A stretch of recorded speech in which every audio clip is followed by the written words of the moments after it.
blue shirt. I'm F. Oh, Sorry about recording in that. I forgot progress. about that. Yeah, so many buttons, guys. Anyway, skipped all the Wearing intros, but here we go. Okay, I'll start again. Hi, I'm Weeda.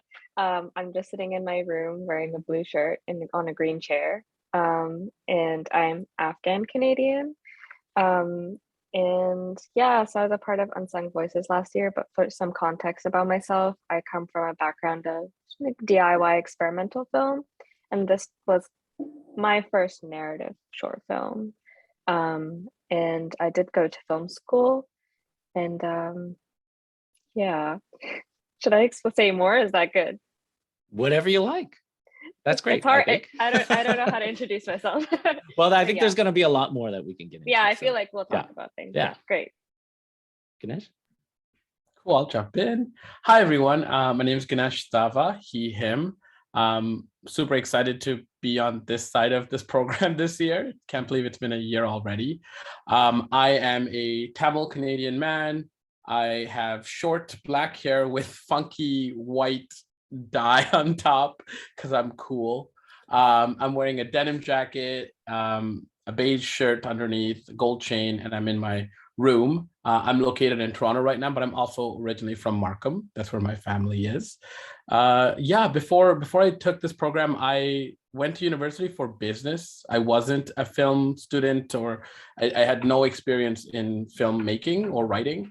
And then, yeah, I made a switch from film into acting. And then that's when as I was acting is when I realized the type of stories I wanted to tell weren't being told, and I wasn't going to get cast in the type of roles I wanted. And that's where I started thinking about writing, which was something so scary to me because I was in ESL forever. But somehow we started and now we're here. So I'm excited to have made my first film with Unsung. All right. No, thanks so much for both of you to be here. And we're going to get into kind of the process. Again, I know some people had specific questions that if they don't come up in our discussion, we'll have them also in the chat, and we can leave some time to address it. And then, of course, you can also email me if you have any follow-up questions. It's aram@realasian.com, and we can Keiko, our moderator, can put the link there as well. So let's just dive into it. We are going to show some clips of both of your films. We'll just see them back to back. I think we're going to see Weeda's first. Weeda, do you want to set up? Actually, both of you, can you set up your clip? Like what's the context of this clip? Like what's happening before? Oh yes. I'll just give a quick description. The actual full film is just about a girl who finds a journal in a place that she's subletting, and it sort of leads her on a self-reflective journey. And the film touches on anticipatory grief and also explores the feeling of taking space from your family in order to heal. And it is in line with the theme of last year, which was proximity. And yeah, so in the clip, it's more of a surreal moment, and it's a little out of context, but essentially it's sort of the actual scene, like writing from the journal is being visualized in the clip. So yeah, and the narration is of the entries in the journal itself. Okay, and I think and the film is called. Oh yeah, the film is called Ahu's Journal. Okay, and I think in the queue it's going to play that first, but Ganesh, they'll just be back to back, so maybe you can set up your clip as well. Yeah, my film is called The Orchid and the Tree, and it's about a Tamil daughter and father and their relationship. They had a mother who passed away about a decade ago, and so we kind of drop into their life as they're still lingering through grief. And it's a family that doesn't really communicate a lot, and so we kind of see how they navigate being there for each other with their unique family dynamics. This moment that we're going to watch is a moment where she discovers some pills in her father's study and confronts him about it. Okay, great. Let's check out these clips.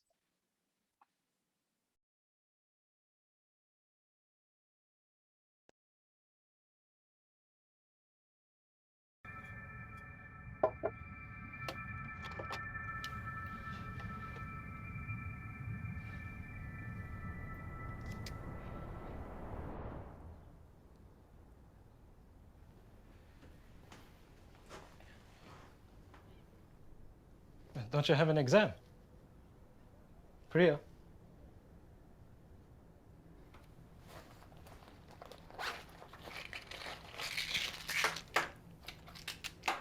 What are these?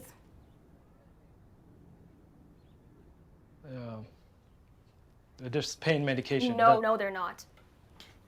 Yeah, we'll talk about this later. I'll take you to... No, no, talk to me. Talk to me like I'm an actual person in your life. I wanted to tell you after you graduated. But what is it? It's lung cancer.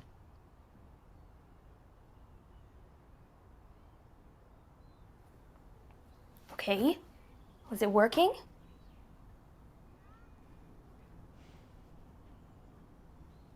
A little. Okay, well, shouldn't you be like on chemo or something? What's the point? Huh?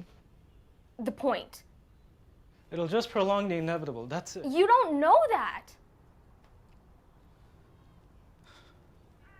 And what about me?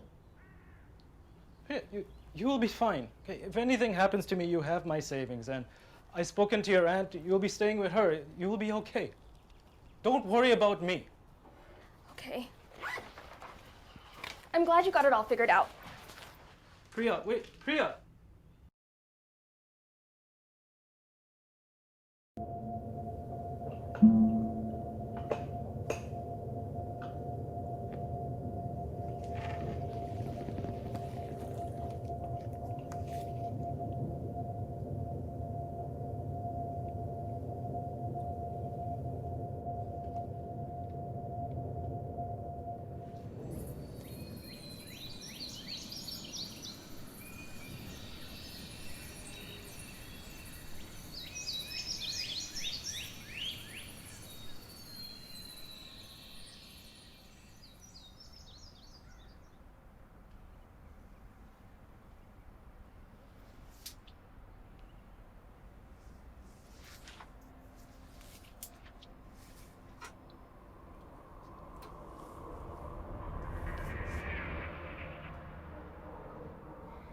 The other day, Anna held my hand to swing our arms while we were walking.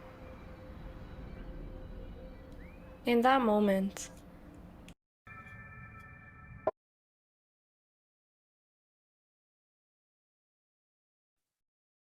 Okay, got them a little bit reversed, but that's okay. So let's start with the beginning. You know, this is the film that you completed, showed at the festival. This is the end of the process. But if you can kind of rewind it, think about when you first started the program, or even actually when you applied for the program. Where were you at with this idea? Like, how did it come up, and maybe how did it change, especially in that first pre-production period? Because what we do is we have an ideation pre-production period where we go through how you're thinking about it and a few drafts of scripts. So maybe Ganesh, do you want to start? Yeah, great question. The film that I made was not the film that I applied with or wrote the first time. It changed drastically.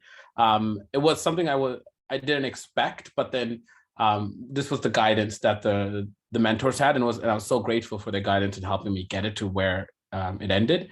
I originally pitched, because the theme was proximity, I had this idea about discussing a family dynamic where two people are so close together, yet they don't know anything about each other. I wanted to talk about how proximity sometimes isn't enough, or it can be sort of superficial, or you stay together because you have to, because you're family. So I wanted to explore that. And so I applied with the idea of a writer who is working on plays. I was getting into theater a lot at this time last year. So I was reading a lot of plays, and I wanted to talk about a writer who spent his whole life writing plays to speak to the voice of his people in his community, but never really got to know his daughter, and what happens, if he passes away, and how does that affect the daughter, having never really gotten to know a man that everybody else knows so well. So that's what I started off with. But then as I started writing and realizing the confines of a short film which in my opinion is harder than a feature film, because you just have to be so much more concise. The mentors wanted me to really just focus on one specific part of the story, and then I found out that exploring how the daughter felt about the father was so much more important than exploring the father's work life, his, him being shut off and all these things. So the film took a 360 turn, and it went from having the father as the lead to the daughter, and everything being from the daughter's perspective. And it made it a lot more personal and a lot more endearing. So I was very happy with how it progressed. But yeah, that was the journey. Great. No, thanks. Weeda, maybe you can talk about, I think you had a little bit of a different kind of beginning and start in your kind of ideation and pre-production process. Yeah, so I came into I had freshly moved out of home, and then I wrote a script about moving out of home, and it just kind of like really worked with the Unsung Voices theme that year. So I was kind of like, oh, maybe I should apply, like who knows what could happen. And then I guess my idea was interesting enough, and so I happened to come into the workshop with a script in mind and like a project in mind. And rather than things really changing, I actually feel like my end product was very close to what I wanted in the first place, but the beginnings of the process was mainly, okay, I have a script, but how can I really like fine tune things, and how can I really work on things that I feel a little anxious about? Like, I'm still learning, everything's about learning. So I was learning how to write the dialogue, and I was learning how to make a scene come across without speaking too much, because a lot of the film is very visual. And my hardest challenge in the beginning was, if there's a journal in this movie, how can I make that look interesting? Because a journal is an inanimate object. And so how do I approach this as if it's also a secondary character? And the way the film was written is that there's only one character on screen. So there's only Sophia, who is the girl you just saw in the clip, and she's literally the only actor. And so it was just the biggest challenge in the beginning was, how can I make this film dynamic when there's only one person on screen and she's not interacting with anyone else? And so that took a lot of work with my mentor and a lot of fine tuning, like the dialogue of the journal entries, and so that I could bring across, kind of encapsulate exactly who Ahu is through this journal without us ever seeing her on screen. That was mainly my pre-production stuff. So it was less about, writing a script and more about really bringing the ideas I have visually, to life in my pre-production stage, so that when we're actually filming, I'm not like freaking out with all these different concepts. So no, thanks to both of you for that. So a couple of things that you both mentioned that I'll just follow up on is, so how the mentorship works is that each filmmaker is paired with an individual who serves kind of like is focused on your particular project, but there are also other mentors who maybe will help everybody with the writing process and just give notes, that kind of thing. So I don't know if either of you want to say anything quickly about that or add anything to that kind of mentor dynamic, and what kinds of things it maybe helped you see, or how that worked into the process. Yeah, I think for anyone who's never made a film, and maybe has experience in other types of art making, or just no experience in film or art at all, the workshops really cater to everyone, in the sense that there will be something for you. If, like, let's say you've done camera work but you've never written, there will be a workshop on writing. And if you've done writing but you've never done sound design or sound recording, there will be a workshop for that for you. And specifically for me, the ones that really helped were the editing like components of Unsung Voices, because I was doing a lot of animation things that I'd never done before, and that was really helpful for me. And actually, like, even though I've written before, the writing workshop was so detailed, and it's really interesting seeing how other people work through their own projects. It can be very inspiring to you. Yeah, I'll same thing as what Weeda just said about seeing how other people work. That was the biggest takeaway for me, because you get a project sort of mentor who for me was Milad, and then you get the writing mentor that everyone has who was 90. And they both had such different perspectives to writing and creating a film. Milad had it was a lot more robust and structured, whereas 90 had a lot more of her focus was more on the character and the emotions and all of those things. And so having both those voices in me at any time while I was writing helped me stay really grounded and not like go into the skies with wild ideas and creating a script that I couldn't end up making, having made, because it wasn't realistic or it was too big. Not too big, it was just within the means of what we're trying to achieve. So having these two mentors with different styles of teaching and creating helped me find my own voice in that.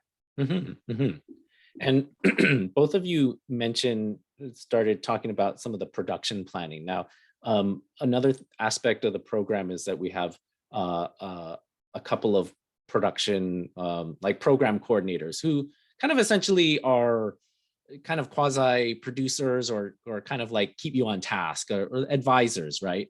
And so they are actively leading the workshops and providing the structure, but also paired up. So for instance, we had 4 participants last year. We had 2 program coordinators. So so each of them had two projects to kind of project manage. And that's meant to not to micromanage at all, but just to kind of like really be engaged with these projects and just, you know, kind of keep checking in on you. So that's kind of the ideation pre-production process. Maybe we can talk about both of your experiences in terms of, because there were some questions about casting, crewing up. I will mention that the 2021 and 2020 were both obviously COVID times. We're still in the COVID times. But so that affected both years in that the way people crewed up was generally smaller. In pre-COVID times, the cohort crewed on each other's films. But that's not been the case necessarily in the last couple of years. So that is something that is open, but it's also not required. So there was a question about that. So I just wanted to address that. But maybe you can talk about a little bit about your casting and your crew process. So maybe Weeda, you can start with that. Yeah, sure. It's really good that me and Ganesh had totally opposite experiences. It'll give some perspective. But for me, my crew was like my friends. They're just all my friends. I just gathered everyone that I could and was like, please help me with this. And I'm lucky in the sense that I had people to reach out to. But I'm going to say that it's the film community is surprisingly generous. And, you know, there are people who are a little greener, like they're newer, and there are people who are really like skilled, and it's all just about asking that and saying, you know, I'm working on my first film and I need help. And a lot of people surprisingly will be down to do work for free. I know it's like really hard to wrap your mind around the concept of working for free, but I've been in situations where people help out in that way. And so I was lucky that it was my friends. But besides that, the process beyond like, you know, crewing up that way, for me, the next step of pre-production going into production was I just storyboarded like crazy. And storyboarding just made the actual day of the shoot go smoothly for me, because usually on a bigger set, you'd have someone like an assistant director that would, you know, have a shot list for you and they have all that prepared. But, you know, with a small crew, you have to have so many things. Like you have to do a lot of logistical things that you necessarily wouldn't do on a bigger shoot. And so storyboarding, just that was a big pre-production thing for me that helped with my production. Yeah, we definitely had totally different experiences, just because of where we were coming from. I had no film experience in terms of filmmaking or training, so I didn't have a network to reach out to or friends to call on. So I had to call up on my business skills and backgrounds and project managing and all that. So I knew that I had no skills in, you know, camera work, lighting, gaffing, gripping, any of that stuff. And I needed help. So I ended up putting out a call for crew on these wonderful groups that, like Weeda said, are so giving. You meet really cool people, and you even get like people who are experienced, who are willing to do work, you know, pro bono and whatnot, if they like the narrative or they want to support diverse content.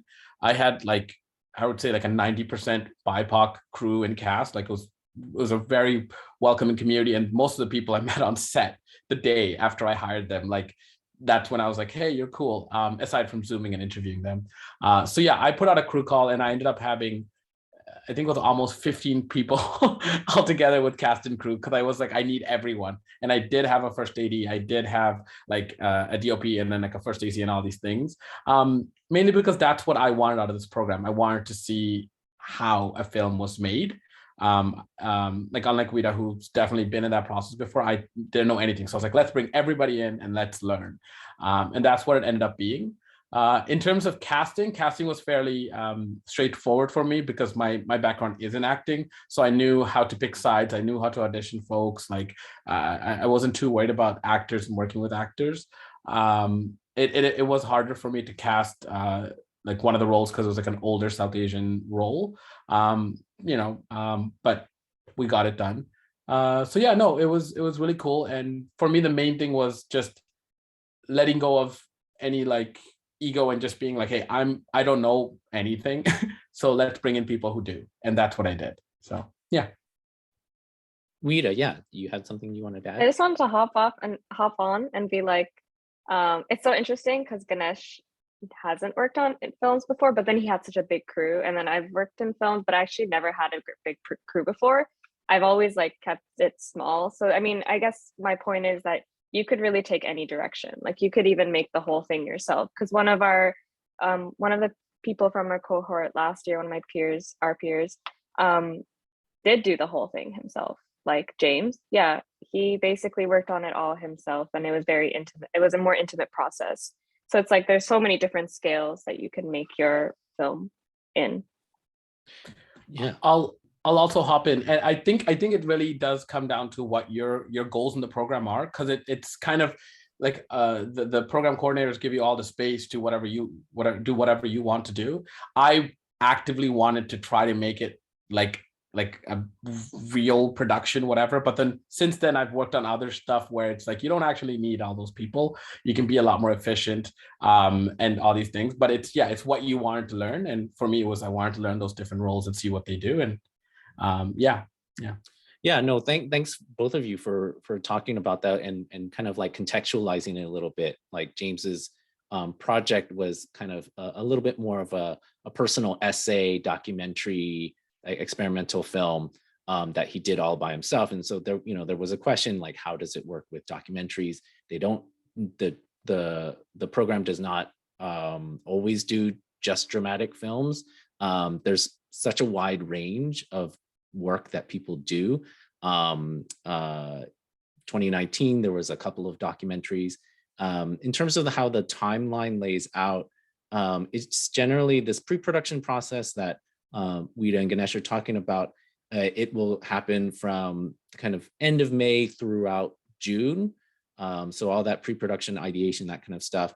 And then you have July for your production. So even if you're shooting documentary, you have that flexibility to work within that schedule, because documentary is not necessarily the same as fiction projects where you have you're going to shoot on Saturday and Sunday. Like you may have to get up and go, right? Or you're following somebody over a longer period of time.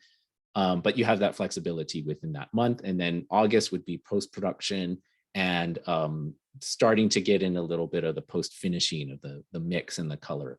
So the other thing too is that just to address some of the questions that people had sent before, in terms of equipment, one of the things is that we work with a number of kind of nonprofit production centers, both here in the GTA, but if you're not from the GTA, don't worry about it. Like they exist in many other provinces as well. And so what we've done, so we had somebody who was in Edmonton last year. So we worked with Thava in Edmonton. And the year before we worked with participants from Montreal. So we work with Main Film in Montreal and also in Vancouver. So we work with Cineworks.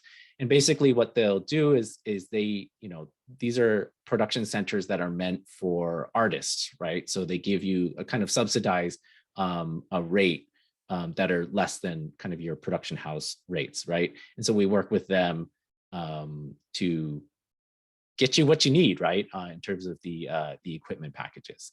So that also certainly doesn't mean you can't go to a rental house if they don't have the gear that you need, or if in some cases, if you wanna roll with your own gear, that's fine too. How it's structured in terms of there is a production kind of like allowance of, I believe it was $500. And so, so for your rentals, your materials, that kind of thing would go towards that. I think there was another question about your editing costs of the editing software. In many cases, people have access to their own. If they don't, we will find a way to have it be accessible for you. So that's, part of it is a little bit adjusting to whoever ends up being in the cohort. So for instance, we, until we had somebody who was a participant from Edmonton, then we would go work with Thava in Edmonton, right? So it's a little bit of that's what the program coordinators are there for. We're working on the back end, chasing leads and whatnot to help support your productions. So hopefully that answers a little bit of the questions about some of the gear. And so let's talk about, you both mentioned the post-production process. All right, so you had your shoots. They went really well. And then, so talk a little bit about the post-production process, and also not just the editing to get your picture lock, that kind of thing. You can talk a little bit about the sound and the color approach as well. I can start. I had a very simple, straight, linear narrative. So it was fairly easy for me, even as a first-time a filmmaker, to edit my own project. I did have Horace, who was the program coordinator, give me like a 2-hour crash course on Premiere editing. And then he showed me his workflow and showed me how he kept everything organized. And once he taught me sort of how to just organize all the footage and how to map it all out, it was actually fairly straightforward for me to edit it. So creating my first cut, or my rough cut or assembly cut, all the different cuts, was pretty easy for me. It's the sound and the VFX that I had no idea what to do with, or not VFX, sound effects, because I didn't know where to find them. I didn't envision them in the writing process, just because I didn't know what was capable with sound. So I would just say, for anyone working on this in the future, just like if you can, like we did have a conversation with our sound person who taught us our lecture on sound, which I missed. So that was an important class for me to miss. But then Daniela was so helpful afterwards to chat with me and say, hey, these are all these wonderful things you can do to add background noise, and add this sound here to add narrative effect. Maybe you can cut this scene where she opens a door and just add the sounds of the door opening to make your film more concise. Like, there's a lot of cool stuff that you could do with sound that I wish I knew beforehand, so I could have included that in my script and save time on set. But outside of that, it was pretty straightforward for me. Color correction, I just had a vision that I gave to our person, and they did a great job with that. I feel like Weeda will have a lot more to say, just because her whole film was all these cool post stuff. Yeah, I have so much to say about Premiere. So well, also actually, let's contextualize too that, like, you set a goal for yourself. You're like, I'm gonna learn it, right? Like, I know, why did I do that? You made it happen.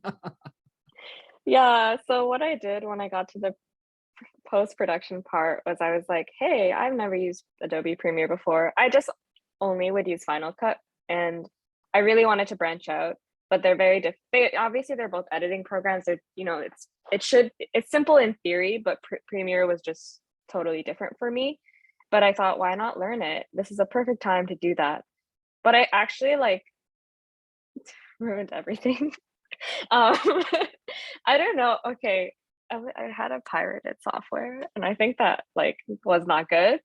And then it corrupted my file, and then I didn't have, for some reason, my backup got corrupted too, and then everything was miserable for like 2 weeks. I had to redo everything. So, okay, I'll redact my. I didn't say anything. But yeah, so I lost almost everything and had to redo it. And it was really, really, really frustrating, especially because I was in this whole new program, and it's hard troubleshooting when you don't even know what to do with the program. You're learning it for the first time. And sorry, I'm like reading the chat and it's so funny.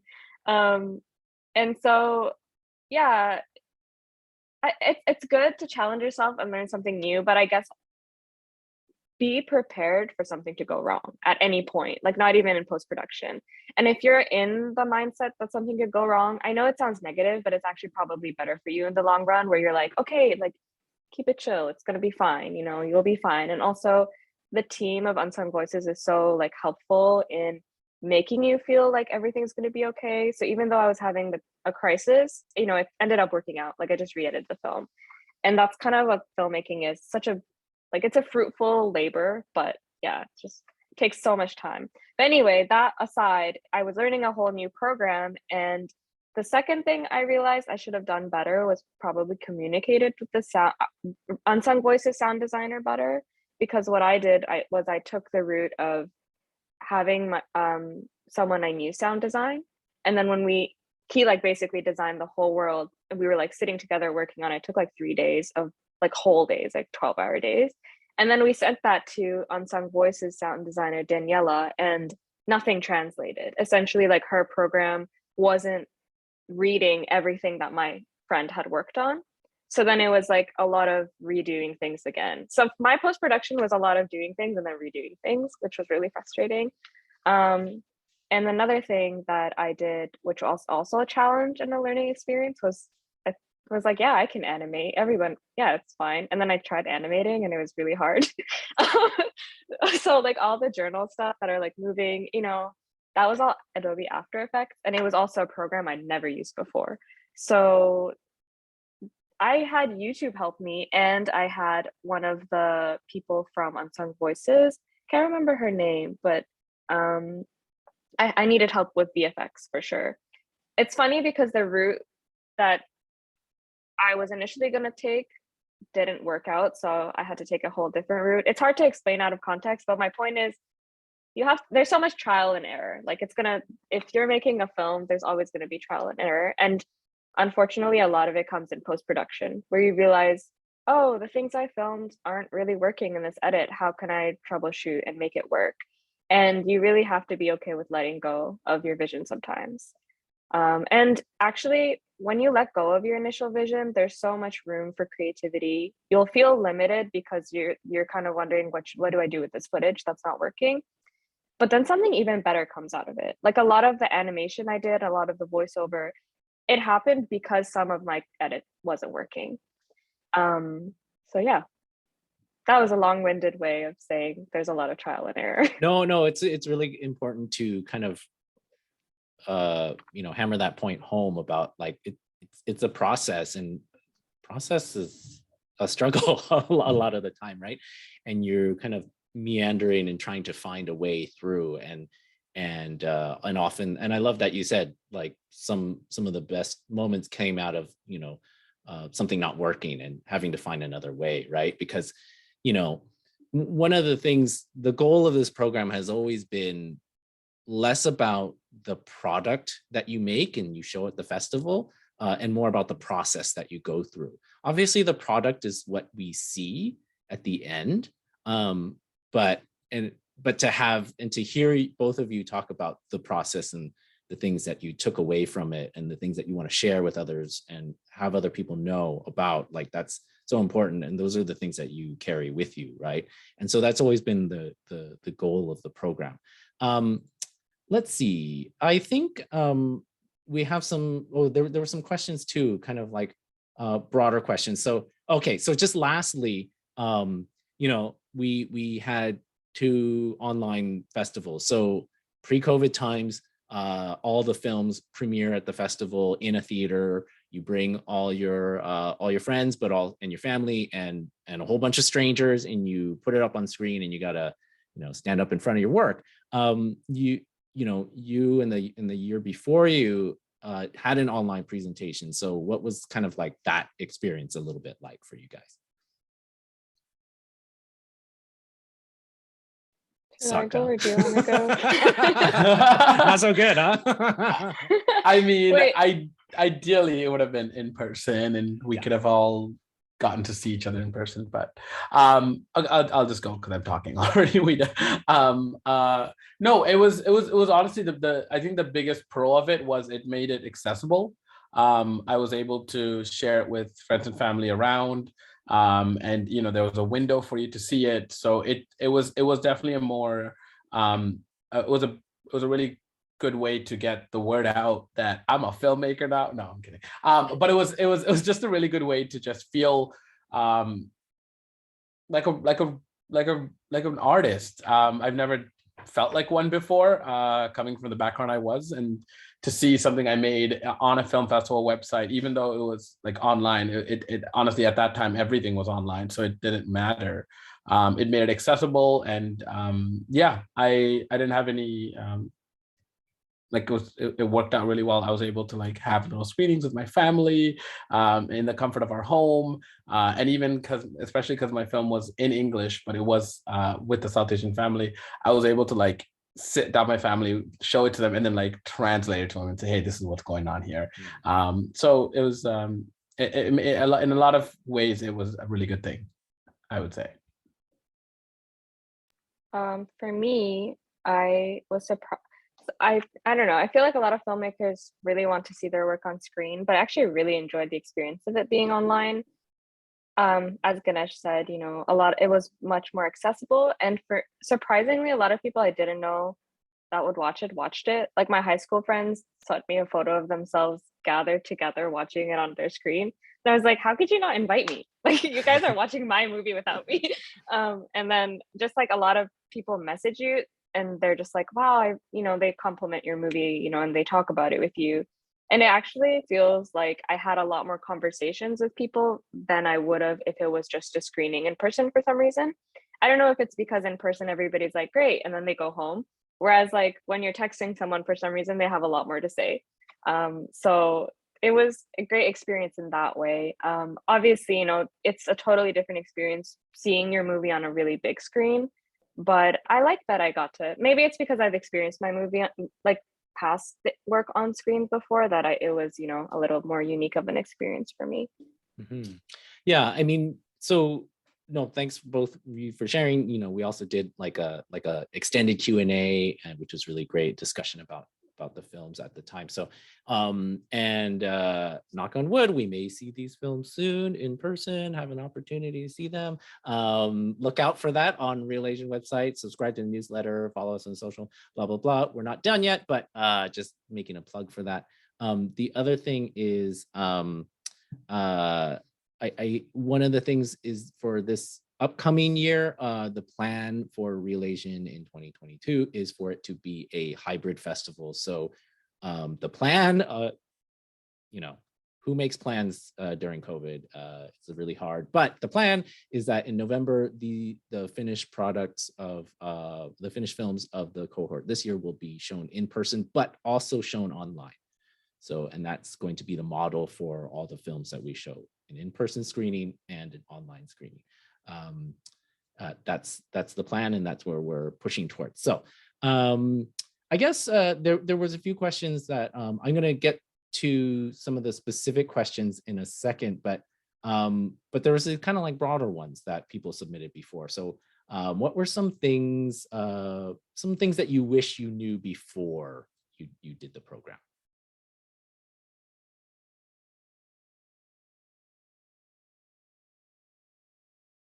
I'm thinking. I Okay. actually go ahead. No, go ahead. If you're ready, go for it. No, I was gonna say I can't really think off the top of my head if there was anything I wish I knew before, because I think I went into the it all with the mindset that I should just embrace failure. And yeah, which is why like I look back on it and I don't think I regret any of the decisions I made or anything that I did in my process, which maybe is why I haven't thought about that question, like, or I can't think of an answer to that question. But maybe Ganesh, if you say something, it'll like spark something in me. I think I was thinking about that question. The overarching thing that I've learned, especially about making a short film, like an indie short film on a low budget and all these things, is less is more. I came in like, because, you know, as someone who didn't have much exposure to film, I came in with this idea of like what I thought filmmaking was, and I came in like guns blazing with all these like wild ideas for the script and for the crew and all these things. But then in some scenarios, like having a big crew was a shortcoming at times, because it's a lot of people to manage, and project managing that kind of like took over. Writing a script where it was too long or too expository, or, you know, just too much dialogue can be, you know, again, a downfall for the narrative itself. On shoot day, I was very ambitious in the amount of shots I thought I could get done in a day. And everybody was like, you can't do it. And I was like, we're going to do it. And what did we do on the day? We cut shots. Like, so I think the overall thing I just wish I knew and kind of appreciated was less is more, and just really hyper focused and was concise about the type of work I was doing and worked smart and not hard.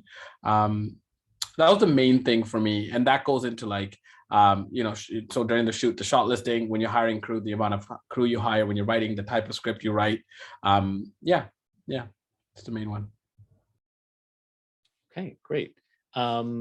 I think, so let's go through a few kind of like really nuts and bolts questions and details. So this is just a little bit of an overview.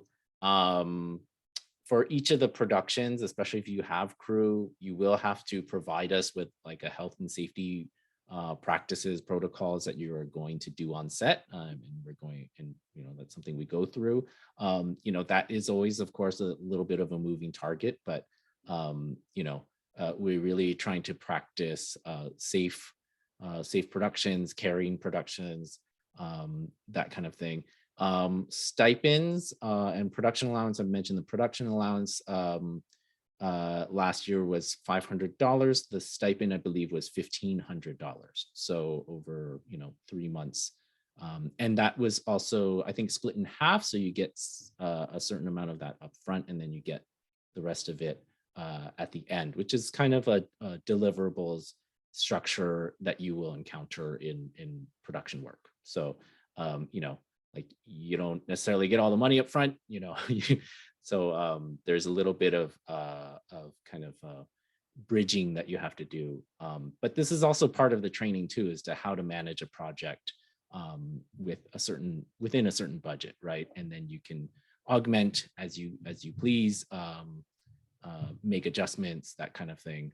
Find places to be resourceful with the budget. So let's see. Okay, there was a few questions, pre-submitted questions about kind of what's the selection criteria, like how do I make my my proposal really stand out?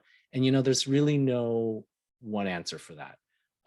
You know, I think that, you know, what we look for is something that is really unique but also executable, and something that kind of really leverages or amplifies your creativity, your story, your passion for this. And so, you know, I think if there was any one real piece of advice, is just be real, just be genuine with what you want to do, with what your story is and what it's about, what you care about. Those are really the most important things, in addition to being, you know, we want to all, as creators, we want to try to push our narratives forward, right? And try to make something a little bit different, better, or special than things that have come before from our, you know, depending on our own perspective, right? So that's just something to keep in mind. And you know, I think both Weeda and Ganesh have spoken to they're kind of different levels of experience in different areas of filmmaking, right? And one of the things that we talk about, and I think becomes very apparent, is that how multidisciplinary film production is. It's writing, it's people management, it's budgeting, it's time management, it's having a application crash on you constantly, right? So it's like tech, troubleshooting, those kinds of things, right? So so experience levels really vary across the board for everybody. You may have strengths in certain areas, and you may be a novice in others, and that's okay. That said, it does help if you have some fluency in some image making, right? Like if you have taken photos before, you've thought about how to tell stories, those kinds of things. I think those are all things that we not necessarily, like that are innate in our experiences, right? And so you really want to mine that experience. So it doesn't mean that you have to be somebody who went to film school. You don't have to have made 6 short films. You can have made none, and you could have made a couple of short films. I think there was a question about that, about if you had made some films before.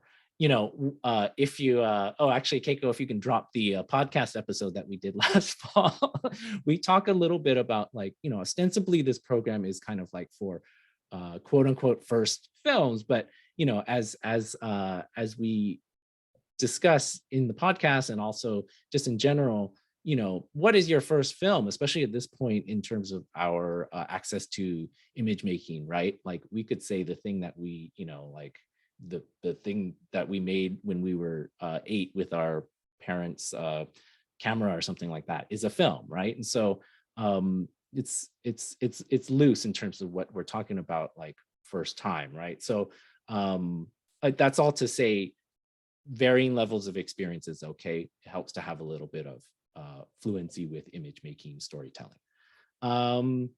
So one of the questions was, yes, and so yeah, please check out the podcast episode. That was an interview with several participants from the last 10 years, and it was really fun. And so a specific question: how liberal can the writers, I guess applicants, get with the theme for this year? The theme is really wide open. Dad joke, but it is wide open. Take the theme as a jumping off point. You can see in Weeda and Ganesh's films, and if you saw Harmon's and James's, the theme was proximity. And actually, maybe you guys can talk about how you approached that theme, because I think you both brought very interesting perspectives to it. Yeah, proximity was just so in line with me moving out. And it made me think a lot about how you can find a lot of peacefulness when you're far from your family. So it's interesting because it was like during COVID time, and around that time, everybody's like, if you live with your family, you're just really stuck with them. And I mean, my movie has nothing to do with COVID, but those were just the thoughts I had in mind and I was just thinking about. And a lot of the story I wrote was just really based on feelings I needed to process.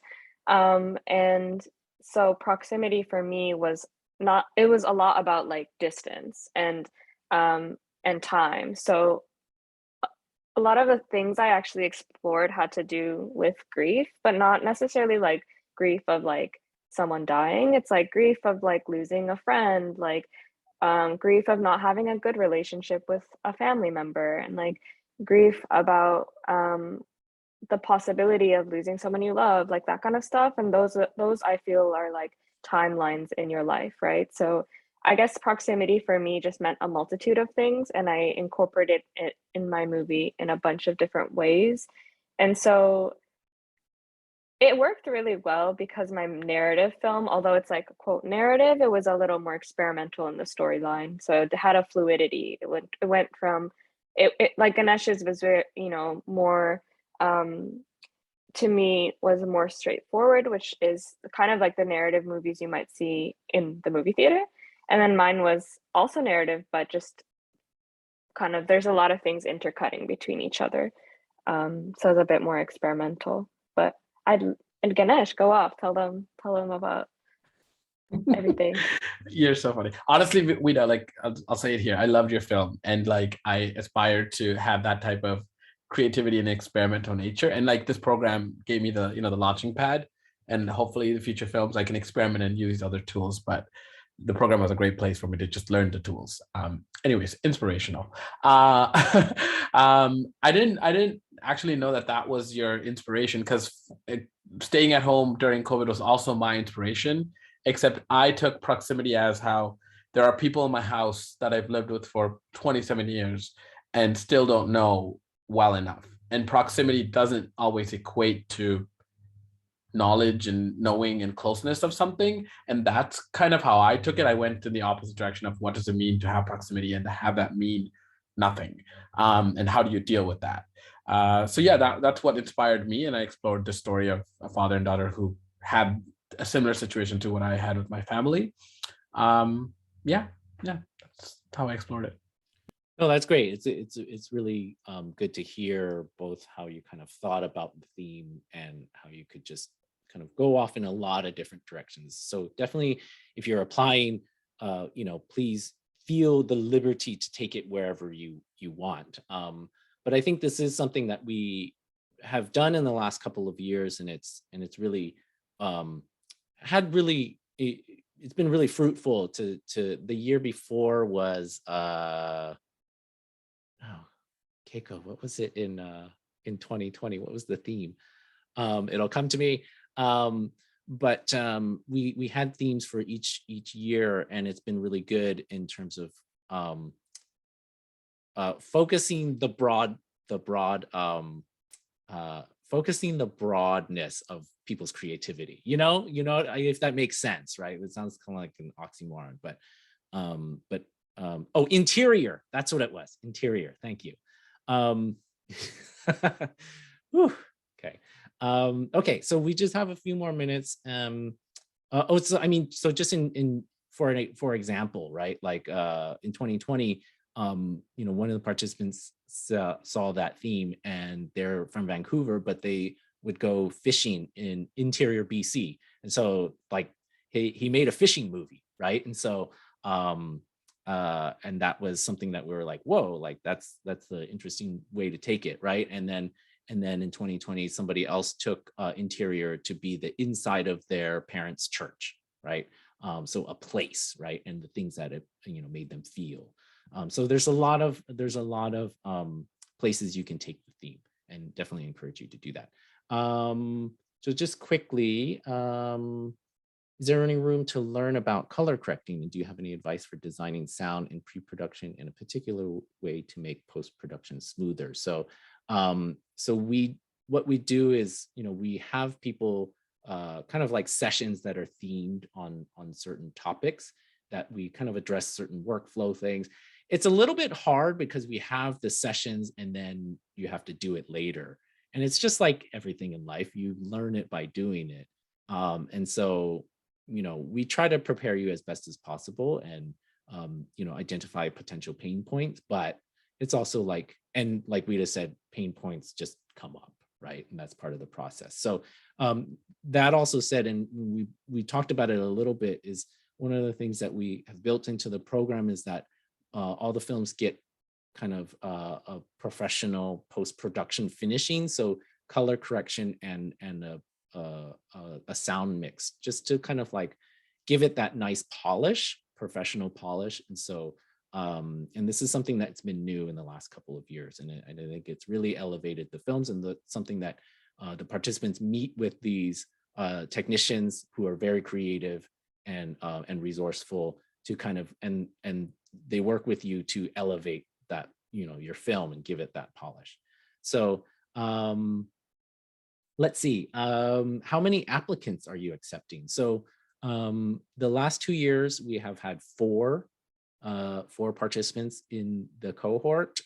This year, we're looking at between 4 to 6. So that's the size of the cohort planned for this year. Let's see. Okay. Oh, okay. Let's maybe round it off here because we're reaching the end. How may have has participating in Unsung Voices created opportunities for you?